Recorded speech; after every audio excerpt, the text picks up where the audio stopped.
Came back on in Key Largo. Our quadrant where we are, unfortunately, is still out, but there's widespread power outages all around here. As you can see, the rain's coming down. The storm surge we started to see on the other side, and Judge, before we left there, but you see the water start to lapping over.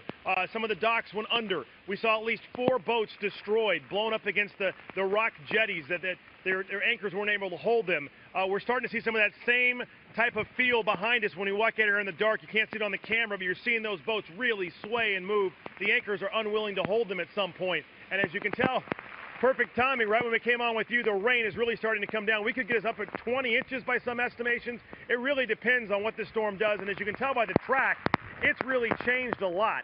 And people say it doesn't sound like a lot, but it is for those down here. I mean, 10 miles this way, 10 miles that way means you're either on the bad side or the good side. So right now we're on the bad side, and the Keys are really bracing for this, Judge. It's going to be probably a very long next 18 hours to 24 hours. Back to you. You know, Adam, just a quick question. When you talk about a Category 5 hotel, and I imagine a lot of people, just as that woman had just indicated, weren't able to get out or didn't expect it to be this bad, what is a Category 5 hotel, and how do you get into it? And if you can't, if it's full, then where do you go?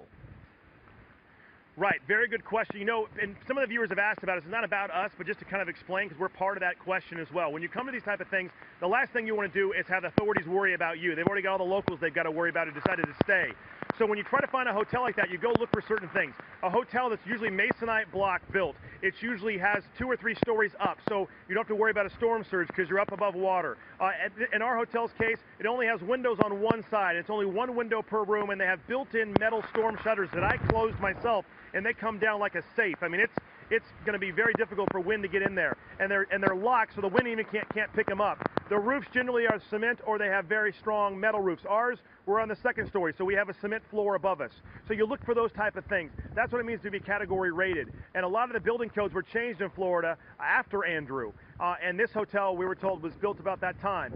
And if you look around, you can kind of tell, too. You don't want to go into a wood structure. You want something that's really going to be sturdy, generally up, and able to withstand the wind and the water. Here, we could get depths of 9 feet on a storm surge. On this side, probably not. This side, more like maybe 3 feet of a storm surge. But we're going to get a lot of rain and a lot of wind.